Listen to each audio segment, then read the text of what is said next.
അപ്പോൾ അടുത്ത് നമ്മൾ യൂണിവേഴ്സൽ മോട്ടോഴ്സിനെ കുറിച്ചാണ് പഠിക്കുന്നത്. യൂണിവേഴ്സൽ മോട്ടോഴ്സ് എന്ന് പറഞ്ഞാൽ it's nothing but a DC series motor. DC series മോട്ടോറിന് എങ്ങനെയാണോ നമ്മൾ പ്രവർത്തിപ്പിച്ചത് അതുപോലെ തന്നെയാണ് യൂണിവേഴ്സൽ മോട്ടോറും അതിൻ്റെ പ്രവർത്തനം വരുന്നത്. അപ്പോൾ DC സീരീസ് മോട്ടോറിൽ നമ്മൾ ഒരു സ്റ്റേറ്റർ വൈൻഡിങ് എന്ന് പറയുന്നത് it will be connected in series with armature. എന്നിട്ട് നമ്മൾ ആ DC ടെർമിനലിൽ DC സപ്ലൈ വോൾട്ടേജിൽ കൊടുക്കുമ്പോൾ അത് DC മോട്ടറായി. പക്ഷേ ഇവിടെ എന്ന് പറയുന്നത് DC സീരീസ് മോട്ടറിൽ നമ്മൾ AC സപ്ലൈ കൊടുത്തു കഴിഞ്ഞാൽ അത് യൂണിവേഴ്സൽ മോട്ടറായി. അതാണ് യൂണിവേഴ്സൽ മോട്ടർ എന്ന് പറയുന്നത്. പക്ഷേ നമ്മൾ ഒരു സാധാ DC സീരീസ് മോട്ടറിൽ AC കണക്ട് ചെയ്താൽ എന്തൊക്കെ പ്രശ്നം വരുമെന്നുള്ളതാണ് 3 പോയിൻറ്റ്സിൽ പറയുന്നുണ്ട്. ഒന്ന്, less efficiency because of losses, power factor കുറവായിരിക്കും, അതുകൊണ്ട് പവർ ലോസ് കൂടുതലായിരിക്കും. പിന്നെ സ്പാർക്കിംഗ്, ബ്രഷിലുണ്ടല്ലോ സ്പാർക്കിംഗ് ഉണ്ടാവും AC കൊടുത്തു കഴിഞ്ഞാൽ. അപ്പോൾ അങ്ങനെ ഇത് കുഴപ്പങ്ങളുള്ളതുകൊണ്ട് നമ്മൾ ആ ഒരു ചെറിയ മോഡിഫിക്കേഷൻസ് നമ്മൾ വരുത്തുകയാണ് DC സീരീസ് മോട്ടറിൽ. എന്താ ചെയ്യുന്നതെന്ന് വെച്ചാൽ ഒരു കോമ്പൻസേറ്റിംഗ് വൈൻഡിങ് സ്റ്റേറ്റർ സ്ലോട്ട്സിൽ ആഡ് ചെയ്യുന്നുണ്ട് ടു ഇംപ്രൂവ് കമ്മ്യൂട്ടേഷൻ. പിന്നെ laminated field core stator core എന്ന് പറയുന്നത് ലാമിനേഷൻസ് കൊടുത്ത് ലോസസ് പ്രിവെൻറ്റ് ചെയ്യുന്നുണ്ട്. അപ്പോൾ ഇങ്ങനെ ചെയ്തു കഴിഞ്ഞാൽ നമുക്കൊരു DC സീരീസ് മോട്ടറിനെ AC കൊണ്ടും പ്രവർത്തിപ്പിക്കാൻ പറ്റും. അപ്പോൾ യൂണിവേഴ്സൽ മോട്ടർ എന്ന് പറഞ്ഞാൽ it's nothing but a DC series motor connected to an AC source. അപ്പോൾ ഇത് അറിയാം, അതേ വർക്കിംഗ് പ്രിൻസിപ്പിൾ തന്നെയാണ്. പക്ഷേ ഒരേ ഒരു കാര്യമുള്ളൂ, AC സോഴ്സ് ആണ് സപ്ലൈ വോൾട്ടേജ് ആയിട്ട് കൊടുക്കുന്നത്. അപ്പോൾ ഇതിൻ്റെ പ്രത്യേകത റൊട്ടേഷൻ എന്ന് പറയുന്നത് ഒരു ഡയറക്ഷനിൽ മാത്രമേ പോസിബിൾ ആകത്തുള്ളൂ. കാരണം DC സീരീസ് മോട്ടറിൽ DC സപ്ലൈ റിവേഴ്സ് ചെയ്ത് കഴിഞ്ഞാൽ you can rotate in the anti clock vice direction as well as in the clock vice direction, supply voltage terminals മാറുന്നതനുസരിച്ച്. പക്ഷേ AC ആണ് കണക്ട് ചെയ്യുന്നതെങ്കിൽ യു കനോട്ട് ഡു ദാറ്റ്. അപ്പോൾ DC series motor AC-യിൽ connect ചെയ്ത് കഴിഞ്ഞാൽ it's becomes an universal motor. അപ്പം എങ്ങനെയാണ് ഇതിൻ്റെ ഓപ്പറേറ്റിംഗ് പ്രിൻസിപ്പിൾ എന്ന് പറഞ്ഞു കഴിഞ്ഞാൽ നമുക്കറിയാം AC source it alternates between negative as well as positive excursions അല്ലേ. അപ്പോൾ പോസിറ്റീവ് എസ്കേർഷൻ ആണെന്നുണ്ടെങ്കിൽ ഇതാണ് അതിൻ്റെ സൗത്ത്, ഇതതിൻ്റെ നോർത്ത് മാഗ്നറ്റിൻ്റെ. അതുകൊണ്ട് ഫീൽഡ് എന്ന് പറഞ്ഞാൽ ഈ ഡയറക്ഷനിലാണ്. അതുകൊണ്ട് നമ്മൾ മോട്ടർ എന്ന് പറയുന്നത് റൊട്ടേറ്റ് ചെയ്യുന്ന ഡയറക്ഷൻ ഇത് തന്നെയാണ്. അപ്പോൾ ഇനി നമ്മൾ ഇപ്പുറത്ത്, അതായത് നമ്മുടെ സപ്ലൈ വോൾട്ടേജ് ഇനി മാറുകയാണ്. പ്ലസ് ഇപ്പുറത്തും മൈനസ് ഇപ്പുറത്തും ആയി കഴിഞ്ഞാൽ നമുക്ക് എന്താ സംഭവിക്കുന്നതെന്ന് പറഞ്ഞാൽ നമ്മുടെ മാഗ്നറ്റും ഇവിടെ പൊളാരിറ്റി മാറുകയാണ്, മാഗ്നറ്റിൻ്റെ പൊളാരിറ്റിയും ഇവിടെ മാറുകയാണ്. അപ്പോൾ what happens, this become south and this become north. Field മാറ്റം വരും. ഫീൽഡ് മാറ്റം വരുമ്പോൾ ശരിക്കും നമ്മൾ ഫോഴ്സിൽ മാറ്റം വരേണ്ടതാണ്.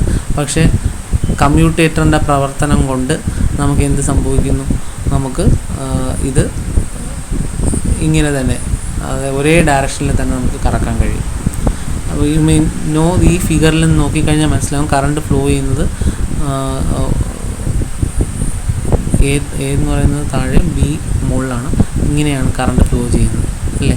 അതുകൊണ്ട് തന്നെ ഇങ്ങനെയാണ് ഇത് റൊട്ടേറ്റ് ചെയ്യാൻ. റൊട്ടേഷൻ എന്ന് പറഞ്ഞാൽ ആൻറ്റി ക്ലോക്ക് വൈസ് ആണ് റൊട്ടേറ്റ് ചെയ്യേണ്ടത്. അപ്പോൾ AC സോഴ്സിലാണ് കൊടുത്തിരിക്കുന്നത്. അപ്പോൾ AC ഇപ്പോൾ ഓൾട്ടർനേറ്റ് ചെയ്താലും മൈനസ് പ്ലസ് ആയാലും ഇത് അതേ റൊട്ടേഷൻ തന്നെ പോസിബിളാണ്. കാരണം ഇത് മാഗ്നറ്റ്, ഇലക്ട്രോ മാഗ്നറ്റ്സ് ആണ് ഇവിടെ കൊടുത്തിരിക്കുന്നത്. അത് ഇപ്പുറത്തെ നോർത്തും ഇപ്പുറത്തെ സൗത്തും. പ്ലസ് മൈനസ് ആയതുകൊണ്ട് ഇത് സൗത്തും നോർത്തും ആയിരുന്നു. ഇനി ഇത് മൈനസ് പ്ലസ് ആയത്, സോ AC അല്ലേ ഓൾട്ടർനേറ്റ് ചെയ്തുകൊണ്ടിരിക്കും. ഇത് നോർത്ത് ഇത് സൗത്ത് ആയാലും റൊട്ടേഷൻ വിൽ കണ്ടിന്യൂ. അതാണ് ആ DC സീരീസ് മോട്ടറിൻ്റെ പ്രത്യേകതയാണ് യൂട്ടിലൈസ് ചെയ്തിരിക്കുന്നത്. അപ്പോൾ regardless of the AC or DC supply, universal motor works on the same principle that DC series motor works. അപ്പോൾ ഇത് വായിച്ച് നോക്കിക്കഴിഞ്ഞാൽ അതിൻ്റെ ഓപ്പറേറ്റിംഗ് പ്രിൻസിപ്പിൾ എഴുതാനുള്ള കിട്ടും. ഇപ്പം കാര്യം മനസ്സിലാക്കിയിരിക്കുക, ഇലക്ട്രോ മാഗ്നറ്റ് മാറുന്ന ഫീൽഡിൻ്റെ ഡയറക്ഷൻ ഇവിടെ മാറിയാൽ പോലും നമ്മൾ ഇലക്ട്രോ മാഗ്നറ്റ് അവിടെ പോൾസ് മാറുകയല്ല, എന്നിട്ട് ഫീൽഡിൻ്റെ ഡയറക്ഷൻ മാറിയാൽ പോലും this is not affected. The rotation of shaft is not affected.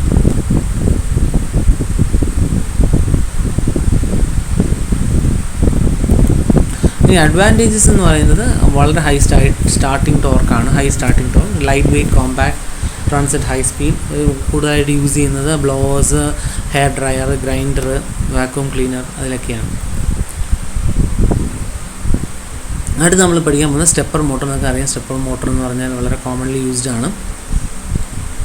അപ്പോൾ ഇവിടെ ആക്ച്വലി ബ്രഷ്ലെസ് DC മോട്ടറാണ് ഇവിടെ യൂസ് ചെയ്യുന്നത്.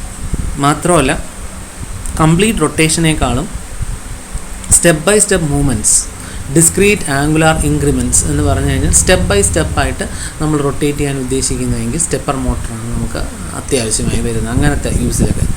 അപ്പം നമ്മൾ അവിടെ എങ്ങനെയാണ് ഈ സ്റ്റെപ്പ് ബൈ സ്റ്റെപ്പായിട്ട് മൂവ് ചെയ്യുന്നത് വെച്ചാൽ, the stator windings are energized in a programmed manner. നമുക്കറിയാം ഇലക്ട്രോ മാഗ്നറ്റ്സ് ആണ് സ്റ്റേറ്റർ വൈൻഡിങ്സ് എന്ന് ഉദ്ദേശിക്കുന്നത്. നമ്മൾ ഇലക്ട്രോ മാഗ്നറ്റ്സ്, അത് പെർമനൻറ്റ് മാഗ്നറ്റ് അല്ല, ഇലക്ട്രോ മാഗ്നറ്റാണ്.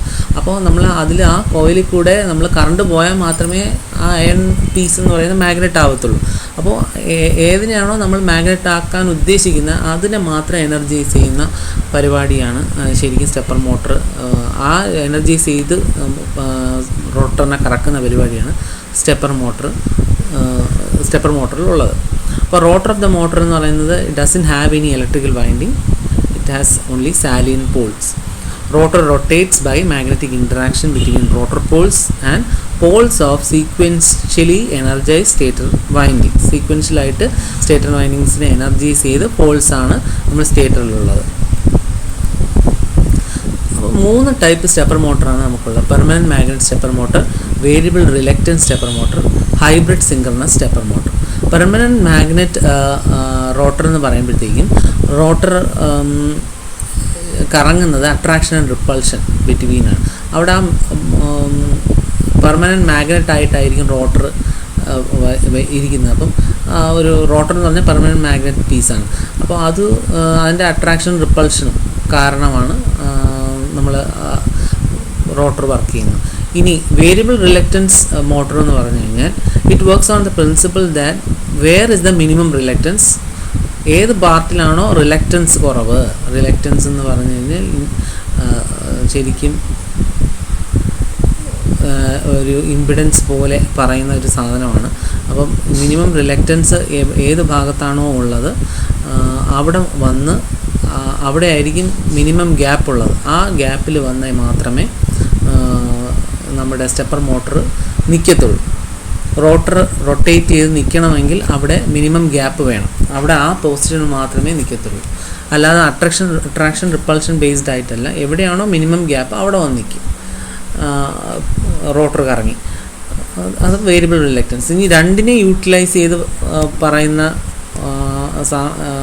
2 പെർമനൻറ്റ് മാഗ്നറ്റിൻ്റെയും വേരിയബിൾ റിലക്റ്റൻസിൻ്റെയും യൂസ് ചെയ്തിട്ടുള്ളതാണ് ഹൈബ്രിഡ് സിൻക്രണസ് മോട്ടർ എന്ന് പറയുന്നത്. അപ്പോൾ അവിടെ നമ്മൾ ഹൈബ്രിഡ് സിൻക്രണസിൻ്റെ പ്രത്യേകത എന്ന് വെച്ചാൽ പവർ മാക്സിമം യൂട്ടിലൈസ് ചെയ്യുന്നുണ്ട്, സ്മോൾ സൈസുണ്ട്. രണ്ടിൻ്റെയും അഡ്വാൻറ്റേജ് നമുക്കിവിടെ വരും. ഇപ്പം PM stepper motor, VR stepper മോട്ടറുണ്ട്. പിന്നെ hybrid motor, high stepper motor എന്നാണ് അതിനെ കോമൺലി വിളിക്കുന്നത്. അടുത്ത അപ്പോൾ അതിൻ്റെ നമ്മൾ എങ്ങനെയാണ് ഇത് വർക്ക് ചെയ്യുന്നതിനെ കുറിച്ച് നോക്കിക്കഴിഞ്ഞാൽ, ഇത് ഈ നമ്മുടെ ഞാൻ നേരത്തെ പറഞ്ഞത് എൻ്റെ നിങ്ങൾക്ക് ആ പിക്ചറിൽ കാണാൻ പറ്റും. നിങ്ങൾക്ക് ഇതാണ് നമ്മുടെ അതിൻ്റെ സ്റ്റേറ്റർ ഇലക്ട്രോ മാഗ്നറ്റ്സ് ആണ്. എപ്പോഴാണോ നമ്മൾ ഇതിനെ എനർജൈസ് ചെയ്യുന്നത് അതനുസരിച്ച് മാത്രമാണ് ഇത് കറങ്ങി നിൽക്കുന്നത്. അപ്പോൾ ഇവിടെ ശരിക്കും പെർമനൻറ്റ് മാഗ്നറ്റ് റോട്ടറാണ് നമ്മളിവിടെ യൂസ് ചെയ്യുന്നത് ഈ വർക്കിംഗ് പറയാനായിട്ട്. അപ്പം എന്താ സംഭവിക്കുന്നതെന്ന് പറഞ്ഞു കഴിഞ്ഞാൽ ഈ ഇപ്പോൾ x ബാർ y ബാർ എന്ന് നോട്ട് ചെയ്തിട്ടുണ്ട്. x bar y bar. അപ്പോൾ x ബാറും y ബാറും ഓണായിരിക്കുമ്പോൾ x ബാറും y ബാറും ഓണാകുമ്പോൾ ഇതിവിടെ കറങ്ങി, നിങ്ങൾക്കത് കാണാൻ പറ്റും പിക്ചറിൽ. ഇത് രണ്ടും ഓണായിരിക്കുമ്പോൾ ഇതിവിടെ കറങ്ങി നിൽക്കുന്നു. പിന്നെ ഇത് രണ്ടും ഓണായിരിക്കുമ്പോൾ നെക്സ്റ്റ് എക്സും y ബാറും ഓണായിരിക്കുമ്പോൾ ഇവിടെ കറങ്ങി നിൽക്കും. അത് കഴിഞ്ഞാൽ എക്സും വൈയും ഓണായിരിക്കുമ്പോൾ ഇവിടെ ഈ ഭാഗത്ത് നിൽക്കും. അതുപോലെ x ബാർ y ഓണായിരിക്കും, നമ്മൾ ഓണാക്കി നിർത്തുകയാണെങ്കിൽ നോർത്ത് പോൾ ഇവിടെ ഈ ഭാഗത്താണ് വെക്കുന്നതെങ്കിൽ എന്ത് പറ്റും, വേഗം അത് കറങ്ങി ഇവിടെ നിൽക്കും. So in this way the motor is actually rotated. അപ്പം how the pattern of energising actually decides the angle of rotation as well as the direction of rotation. എങ്ങനെ ഇപ്പോൾ ക്ലോക്ക് വൈസ് വേണോ clockwise, anti clock vice വേണോ anticlockwise, എങ്ങനെ വേണമെങ്കിൽ നമുക്ക് rotate ചെയ്യാം. Only thing is that you have to decide the pattern of energisation of electromagnets. അപ്പോൾ അതാണ് അതിൽ പറയുന്നത്. When the next electromagnet is turned on and the first is turned off, the gear rotates slightly to align with the next one and from there the process is repeated. അപ്പോൾ ഓരോ slight റൊട്ടേഷനെയും നമ്മൾ വിളിക്കുന്ന പേരാണ് step എന്ന് പറയുന്നത്. അപ്പോൾ integer number of steps makes a full rotation. ഒരു കുറേ സ്റ്റെപ്പുകൾ ചേരുന്നതായിരിക്കും ഫുൾ റൊട്ടേഷൻ എന്ന് പറയുന്നത്. As you can see that. അടുത്ത സെർവോ മോട്ടറാണ്.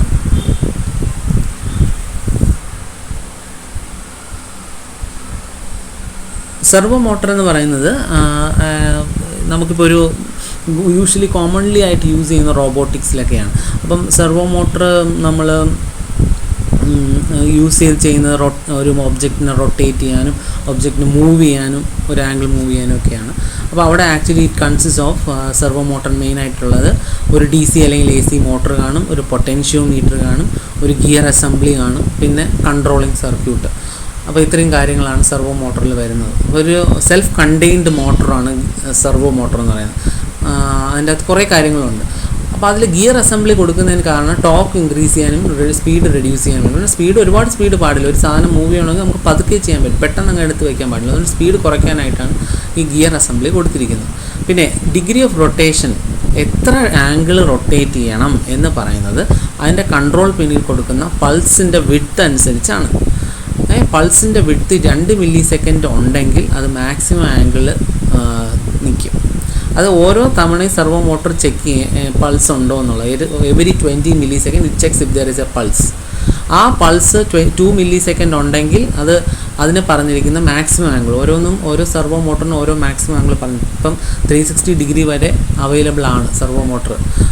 അപ്പോൾ ഇപ്പോൾ പണ്ടൊക്കെ 180 ഡിഗ്രി വരെയൊക്കെ ഉണ്ടായിരുന്നുള്ളൂ. അപ്പം 2 മില്ലി സെക്കൻഡ് പൾസ് നമ്മൾ കൊടുത്തു കഴിഞ്ഞാൽ 180 ഡിഗ്രി, മാക്സിമം ആംഗിൾ 180 ഡിഗ്രിയാണ് സെർവോ മോട്ടറിന് കറക്കാൻ പറ്റുന്നതെങ്കിൽ 2 മില്ലി സെക്കൻഡ് കൊടുത്തു കഴിഞ്ഞാൽ 180 ഡിഗ്രിയും അത് കറങ്ങി നിൽക്കും.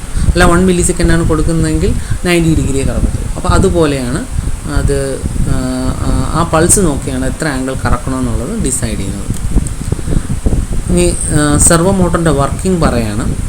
സെർവോ മോട്ടർ വർക്കിംഗ് പറയുമ്പോഴത്തേക്കും അതിൻ്റെ ഇത്രയും കമ്പോണൻസ് നേരത്തെ പറഞ്ഞ പോലെ അതിനൊരു potentiometer, gear set, motor, error amplifier, voltage converter ഇതൊക്കെ ഉണ്ട്. അപ്പോൾ നമ്മൾ ആദ്യം എക്സ്പെക്റ്റ് ചെയ്യുന്നതെന്ന് പറഞ്ഞാൽ ഒരു സിഗ്നൽ നമ്മൾ കൊടുത്തു കഴിഞ്ഞാൽ അത് പൊട്ടൻഷ്യോമീറ്ററിൽ നിന്ന് കിട്ടുന്ന ഔട്ട്പുട്ടുമായിട്ട് അതൊരു ഡിഫറൻസ് എടുക്കും, എറർ ആംപ്ലിഫയർ.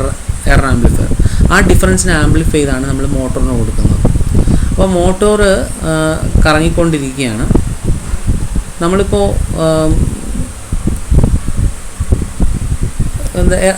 ആദ്യത്തെ കേസിൽ initially there is no electrical signal, ഇവിടെ ഇലക്ട്രിക് സിഗ്നൽ ഇല്ല. അപ്പോൾ പൊട്ടൻഷ്യോമീറ്റർ എവിടെയാണോ നിൽക്കുന്നത് അതിൻ്റെ ആ ഒരു റീഡിങ് വെച്ച് അത് കാൽക്കുലേറ്റ് ചെയ്ത് വരുന്നു. അപ്പോൾ ആ ഡിഫറൻസിന് ആ എറർ എന്ന് പറഞ്ഞാൽ ഈ 2 സിഗ്നലിൻ്റെ ഡിഫറൻസ് എടുത്തിട്ട് ആംപ്ലിഫൈ ചെയ്യുന്നതാണ് എറർ ആംപ്ലിഫയറിൻ്റെ ഔട്ട്പുട്ട്. അതൊരു റോട്ടർ റൊട്ടേറ്റ് ചെയ്യാനായിട്ട് സിഗ്നൽ കൊടുക്കും. അപ്പോൾ മോട്ടർ അതങ്ങനെ കറങ്ങിക്കൊണ്ടിരിക്കുന്നു. അപ്പോൾ as the motor rotates, so the potentiometer and it will generate signal. അപ്പോൾ മോട്ടർ റൊട്ടേറ്റ് ചെയ്തുകൊണ്ടിരിക്കുമ്പോഴത്തേക്കും ഇവിടെ സിഗ്നൽ മാറിക്കൊണ്ടിരിക്കും. അപ്പോൾ ഓരോ പൊട്ടൻഷ്യോമീറ്ററിൻ്റെ ആംഗുലർ പൊസിഷൻ ചേഞ്ച് ചെയ്യുന്നതനുസരിച്ച് നമ്മൾ ഔട്ട്പുട്ടും ചേഞ്ച് വരും. അപ്പോൾ നമ്മളിവിടെ ഒരു സിഗ്നൽ കൊടുത്തിട്ടുണ്ട് എത്ര ആംഗിളിൽ തിരിയണം എന്നുള്ളത്. അപ്പം ഇപ്പോൾ 2 മില്ലി സെക്കൻഡാണ് കൊടുത്തിരിക്കുന്നതെങ്കിൽ അത്രയും നേരം നമുക്ക് ഇവിടെ നമുക്ക് ഔട്ട്പുട്ടുണ്ട്. അത്രയും നേരത്തേക്കുള്ള ഡിഫറൻസ് നമ്മൾ എടുത്താണ് നമ്മൾ മോട്ടറിന് കൊടുക്കുന്നത്. ഇപ്പോൾ 2 മില്ലി സെക്കൻഡ് നമ്മൾ പൾസ് കൊടുത്തു കഴിഞ്ഞാൽ 2 മില്ലി സെക്കൻഡ് പൾസ് കൊടുത്തു കഴിഞ്ഞാൽ നമുക്ക് അത്രയും നേരം നമുക്ക് ഇവിടെ വോൾട്ടേജ് ഉണ്ട്. അപ്പോൾ പൊട്ടൻഷ്യോമീറ്ററുമായിട്ടുള്ള ഡിഫറൻസ് എടുക്കുമ്പോൾ there will be a difference, some difference ഉണ്ടാവും. നേരത്തെ ഉണ്ടായതിനേക്കാൾ ഇല്ലാതിരിക്കുമ്പോഴുള്ളതിനേക്കാൾ സിഗ്നൽ ഇല്ലാതിരുന്നെങ്കിൽ വേറൊരു ഡിഫറൻസ് ആണ് ഇവിടെ, നമുക്ക് വേറൊരു വാല്യൂ ആണ് ഇവിടെ വരുന്നത്. അപ്പോൾ അതനുസരിച്ച് മോട്ടർ കറങ്ങും. ഈ after some time the position of potentiometer reaches at a position that the output of the potentiometer is same as the external signal. അപ്പോൾ എത്രയാണോ നമ്മൾ എക്സ്റ്റേണൽ സിഗ്നൽ, അപ്പോൾ ഈ വിഡ്ത്തിനനുസരിച്ചുള്ള വോൾട്ടേജാണ്. വിഡ്ത്ത് 2 മില്ലി സെക്കൻഡ് ആണെങ്കിൽ അത്രയും വലിയ വോൾട്ടേജ് ആയിരിക്കും ഉള്ളത്. വിഡ്ത്ത് 1 മില്ലി സെക്കൻഡ് ആണെങ്കിൽ അത്ര വോൾട്ടേജേ ഉള്ളൂ. അപ്പോൾ എത്ര എത്ര ആംഗിൾ തിരിയണം എന്ന് പറയുന്നത്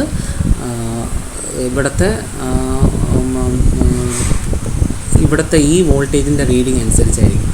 ഇപ്പം മാക്സിമം ആംഗിൾ തിരിയണമെന്നുണ്ടെങ്കിൽ ഇവിടെ മാക്സിമം വോൾട്ടേജ് ആയിരിക്കും. ആ വോൾട്ടേജ് എത്തുന്നവരെ പൊട്ടൻഷ്യോമീറ്റർ അഡ്ജസ്റ്റ് ചെയ്തുകൊണ്ടിരിക്കണം. എന്നാൽ മാത്രമേ നമുക്ക് മോട്ടോറിനെ മാക്സിമം ആംഗിൾ തിരിക്കാൻ പറ്റും. ഇല്ല 90 ഡിഗ്രി കറക്കിയാൽ മതിയെങ്കിൽ അത്രയും വോൾട്ടേജ് ഉണ്ടാകത്തുള്ളൂ. അപ്പോൾ അത് 90 ഡിഗ്രി എത്തുന്നവരെ പൊട്ടൻഷ്യോമീറ്ററിൻ്റെ വാല്യൂ നോക്കി പൊട്ടൻഷ്യോമീറ്ററിൻ്റെ വാല്യൂ ഇവിടുത്തെ വാല്യൂ സെയിം ആവുന്ന അവസ്ഥയിൽ ഇവിടെ 0 വരും. അപ്പോൾ മോട്ടർ സ്റ്റോപ്പ് ചെയ്യും. അപ്പോൾ ഇങ്ങനെയാണ് സെർവോ മോട്ടർ വർക്ക് ചെയ്യുന്നത്. അപ്പം സെർവോ മോട്ടറിന് 2 കാര്യങ്ങളാണ് മെയിനായിട്ട്. ഒരു പൊട്ടൻഷ്യോമീറ്ററും അതിൻ്റെ ഗിയർ സെറ്റ് അസംബ്ലിയും എറർ ആംപ്ലിഫയറുമാണ് ഉള്ളത്. അപ്പോൾ നമ്മൾ എത്രയാണോ നമ്മൾ ആംഗിൾ തിരിയേണ്ടത് ആ ആംഗിൾ ആ പൾസ് വിഡ്ത്താണ് നമ്മൾ പൾസാണ് നമ്മൾ കൊടുക്കുന്നത്. ആ പൾസ് വിഡ്ത്തിനനുസരിച്ചുള്ള വോൾട്ടേജ് വാല്യൂ ആയിരിക്കും എറർ ആംപ്ലിഫയറിൻ്റെ ഇൻപുട്ടിൽ വരുന്നത്. എപ്പോഴാണോ നമ്മുടെ മോട്ടോർ തിരിഞ്ഞ് ആ ആംഗിളിൽ എത്തുന്നത് പൊട്ടൻഷ്യോമീറ്ററിൻ്റെ വാല്യൂ ഈ പിന്നിൽ വരുന്ന വാല്യൂ കൺട്രോൾ പിന്നിൽ വരുന്ന വാല്യൂ സെയിം ആയിട്ട് വരുമ്പോൾ motor will stop working. So this is how a servo motor works. അപ്പോൾ അതിന് ഒരുപാട് ആപ്ലിക്കേഷൻ ഉണ്ട്. It is used in robotics. It is used to start and move stop conveyor belts. പിന്നെ built in ക്യാമറയിൽ നോക്കിക്കഴിഞ്ഞാൽ lens correct ചെയ്യാനായിട്ട് ഉപയോഗിക്കുന്നുണ്ട്. Textiles to control spinning weaving ഒക്കെ ഉപയോഗിക്കുന്നുണ്ട്. പിന്നെ ഓട്ടോമാറ്റിക് ഡോർ ഓപ്പണേഴ്സ് അവിടെയൊക്കെ യൂസ് ചെയ്യുന്നുണ്ട്. There are many applications. ഈ ടാക്കോ ജനറേറ്റർ എന്ന് പറയുന്നത് it is an electromechanical device that is used for measuring speed of engines and motor. എൻജിൻ്റെ speed measure ചെയ്യാനായിട്ട് ഉപയോഗിക്കുന്ന സാധനമാണ്. അപ്പോൾ ശരിക്കും tacho generator speed as well as direction നമുക്ക് മെഷർ ചെയ്യാൻ പറ്റും. കാരണം ഇവിടെ ഇത് എന്താണെന്ന് പറഞ്ഞാൽ വെലോസിറ്റി ടു വോൾട്ടേജ് ട്രാൻസ്ഡ്യൂസറാണ് ഒരു ടാക്കോ ജനറേറ്റർ എന്ന് പറയുന്നത്. ആംഗുലാർ വെലോസിറ്റിയെ വോൾട്ടേജിലേക്ക് കൺവേർട്ട് ചെയ്ത് മെഷർ ചെയ്യുന്ന സംഗതിയാണ് taco generator. It's again A transducer. അപ്പോൾ 2 ടൈപ്പ് ടാക്കോ ജനറേറ്റർ ഉണ്ട്. DC taco ജനറേറ്ററും AC taco ജനറേറ്ററും. അപ്പം DC ജനറേറ്റർ യൂസ് ചെയ്യുന്ന ടാക്കോ ജനറേറ്ററിന് DC ടാക്കോ ജനറേറ്റർ എന്നും AC ബ്രഷ്ലെസ് ആയിട്ടുള്ള AC ജനറേറ്ററിന് യൂസ് ചെയ്ത് കഴിഞ്ഞാൽ അത് AC ടാക്കോ ജനറേറ്ററായിട്ടും നമുക്ക് വിളിക്കാം. ഇനി DC ടാക്കോ ജനറേറ്റർ എന്ന് പറയുന്നത് അവിടെ വർക്കിംഗ് ഒരു DC ജനറേറ്ററാണുള്ളത്. ഇപ്പോൾ ജനറേറ്റർ എന്ന് പറഞ്ഞാൽ നിങ്ങൾക്കറിയാം മെക്കാനിക്കൽ എനർജി ഇലക്ട്രിക്കൽ എനർജി ആയിട്ട് മാറ്റുന്ന സംഗതിയാണ് ജനറേറ്റർ എന്ന് പറയുന്നത്. അപ്പോൾ ഇവിടെ ഒരു പെർമനൻറ്റ് മാഗ്നറ്റ് സ്റ്റേറ്ററാണുള്ളത്. അതിൻ്റെ റോട്ടർ എന്ന് പറയുന്നത് അർമേച്ചറാണ്. അർമേച്ചർ കോയിലാണ് അതിൻ്റെ റോട്ടർ, അർമേച്ചർ ഷാഫ്റ്റ്. അപ്പോൾ ഏത് മെഷീൻ്റെ സ്പീഡാണോ നമുക്ക് മെഷർ ചെയ്യേണ്ടത് അതിൻ്റെ ഷാഫ്റ്റും അർമേച്ചർ ഷാഫ്റ്റും കൂടെ കണക്റ്റഡ് ആണ്. അപ്പോൾ ഇത് റൊട്ടേറ്റ് ചെയ്യുന്ന അനുസരിച്ച് നമുക്ക് ഇവിടെ ഒരു EMF ഇൻഡ്യൂസ്ഡ് ആവുന്നുണ്ട്. അപ്പോൾ ഇവിടെ കമ്മ്യൂട്ടേറ്ററും ബ്രഷസും ഉണ്ട്. അപ്പം when the shaft of the machine revolves armature revolves in the magnetic ഫീൽഡിൽ ഷാഫ്റ്റ് കറങ്ങുമ്പോൾ ഇവിടെ ഒരു EMF ഇൻഡ്യൂസ്ഡ് ആവുന്നുണ്ട്. ആ EMFനെ നമ്മൾ വോൾട്ട് മീറ്റർ ഉപയോഗിച്ച് മെഷർ ചെയ്യുന്നു. അതിന് നമ്മൾ ഡയറക്റ്റായിട്ട് സ്പീഡിൽ കാലിബ്രേറ്റ് ചെയ്ത് കഴിഞ്ഞാൽ എത്രയാണ് സ്പീഡ് എന്നുള്ളത് നമുക്ക് മെഷർ ചെയ്യാൻ പറ്റും. അപ്പോൾ ഒന്നുമില്ല, ഇവിടെ ഒരു ജനറേറ്റർ ഉപയോഗിച്ച് ജനറേറ്റ് ചെയ്ത് കറണ്ട് പോകുമ്പോൾ കറണ്ടിന് ഉപയോഗിച്ച് വോൾട്ട് മീറ്റർ ഉപയോഗിച്ച് എത്ര വോൾട്ടേജ് ഉണ്ടെന്ന് കണ്ടുപിടിച്ച് ആ വോൾട്ടേജിനെ സ്പീഡിലേക്ക് കാലിബ്രേറ്റ് ചെയ്ത് കാണുന്നതിനെയാണ് ടാക്കോ ജനറേറ്റർ എന്ന് പറയുന്നത്. അപ്പോൾ ഒരേ ഒരു ഐഡിയ ഇതിൻ്റെ അകത്തുള്ളൂ. ഇറ്റ്സ് ജസ്റ്റ് ആംഗുലാർ വെലോസിറ്റിയെ വോൾട്ടേജിലേക്ക് കൺവേർട്ട് ചെയ്യുന്ന ഒരു മെഷീനാണ് DC ടാക്കോ ജനറേറ്റർ എന്ന് പറയുന്നത്. ഇനി നമ്മൾ AC ടാക്കോ ജനറേറ്റർ നോക്കിക്കഴിഞ്ഞാൽ അപ്പോൾ ഇവിടെ നമുക്ക് ഏത് ഡയറക്ഷനിൽ കറങ്ങിയാലും നമുക്ക് പൊളാരിറ്റി വെച്ച് നമുക്ക് പറയാൻ പറ്റും ഏത് ഡയറക്ഷനാണ് എന്നുള്ളത്. Which direction it is revolving, either in the clockwise or anti-clockwise. അതും കൂടെ നമുക്ക് പറയാൻ പറ്റും DC ആയതുകൊണ്ട്. ഇനി AC-യിലേക്ക് വരുമ്പോഴത്തേക്കും ശരിക്കും റോട്ടർ എന്ന് പറയുന്ന പെർമനൻറ്റ് മാഗ്നറ്റ് ആണ്. റോട്ടർ എന്ന് പറയുന്നത് പെർമനൻറ്റ് മാഗ്നറ്റ് ആണ്. സ്റ്റേറ്റർ എന്ന് പറയുന്നത് നമ്മൾ AC സപ്ലൈയിലേക്ക് കണക്ട് ചെയ്തിരിക്കുന്നതാണ്. സ്റ്റേറ്റർ വൈൻഡിങ് എന്ന് പറയുന്നത് AC സപ്ലൈ കണക്ട് ചെയ്യുന്നത്. അപ്പം റോട്ടറിൽ നമ്മൾ ഏത് മെഷീൻ്റെ ഇതാണോ സ്പീഡാണോ മെഷർ ചെയ്യേണ്ടത് അത് നമ്മൾ കണക്ട് ചെയ്തിട്ടുണ്ട്. അപ്പോൾ AC ഫീൽഡിനകത്ത് ഇത് കറങ്ങുന്നതനുസരിച്ച് EMF ഇൻഡ്യൂസ്ഡ് ആവുന്നുണ്ട്. അതനുസരിച്ചുള്ള കറണ്ട് നമുക്ക് ഇവിടെ കിട്ടും. Alternating EMF produce is A measure of ഇവിടെ ഒരു EMF AC EMF ആണ് ഇവിടെ പ്രൊഡ്യൂസ്ഡ് ആവുന്നത്. ആ എ സിയെ നമുക്ക് മെഷർ ചെയ്യണമെങ്കിൽ ഡി സി ആക്കണം. അതിനുവേണ്ടി നമ്മൾ റെക്ടിഫൈ ചെയ്ത് ഫിൽറ്ററിങ് ആണ് ഇവിടെ ചെയ്യുന്നത്. റെക്ടിഫൈ ചെയ്ത് ഫിൽറ്റർ ചെയ്തിട്ട് നമ്മൾ ഒരു മൂവിങ് കോയിൽ വോൾട്ട് മീറ്റർ ഉപയോഗിച്ച് കണ്ടുപിടിക്കുകയാണ് എത്രയാണ് സ്പീഡ് എന്നുള്ളത്. നേരത്തെ പോലെ തന്നെ വോൾട്ടേജ് കിട്ടിക്കഴിഞ്ഞാൽ അത് കാലിബ്രേറ്റ് ചെയ്ത് സ്പീഡിലേക്ക്, ഡയൽസ് എല്ലാം സ്പീഡിലാണ് മെഷർ ചെയ്യുന്നത്. ഡയൽ എന്ന് പറഞ്ഞാൽ നമ്മൾ കാണുന്ന ഡയൽ, ആ ഡയൽ എന്ന് പറഞ്ഞാൽ സ്പീഡിലായിരിക്കും കാലിബ്രേറ്റ് ചെയ്തിരിക്കുന്നത്. അപ്പോൾ മെഷർ ചെയ്യുന്ന വോൾട്ടേജിന് ഡയറക്റ്റായിട്ട് സ്പീഡിൽ കാലിബ്രേറ്റ് ചെയ്ത് കാണാൻ വേണ്ടി നോക്കിയിട്ടുണ്ട്. പക്ഷേ ഇവിടെ ഒരു പ്രത്യേകത, ഒരു ഡയറക്ഷനിൽ മാത്രമേ ഈ മോട്ടോർ കറങ്ങുന്നുള്ളൂ. Because this is AC generator. അതുകൊണ്ട് തന്നെ ഒരേ ഒരു ഡയറക്ഷനിൽ മാത്രമുള്ള സ്പീഡേ നമുക്ക് മെഷർ ചെയ്യാൻ പറ്റത്തുള്ളൂ. That is the disadvantage of A C tacho generator. Allows to measure the speed only in one direction. മറ്റൊരു ഡി സി ആണെങ്കിൽ ഞാൻ പറയുന്നത് ടെർമിനൽസ് മാറുന്നതനുസരിച്ച് മാറ്റുന്നതനുസരിച്ച് നമുക്ക് ഏത് റൊട്ടേഷൻ ക്ലോക്ക് വൈസും ആൻറ്റി ക്ലോക്ക് വൈസും പറ്റും. പക്ഷേ എ സി ആണെങ്കിൽ അങ്ങനെയല്ല, ഒരേ ഒരു ഡയറക്ഷനിൽ മാത്രമേ അത് കറങ്ങാൻ പറ്റത്തുള്ളൂ. That's all about A C tacho generator. എന്തെങ്കിലും ഡൗട്ട് ഉണ്ടെങ്കിൽ പ്ലീസ് ഇൻഫോം മീ വയ ഫോൺ ഓർ വാട്സാപ്പ്.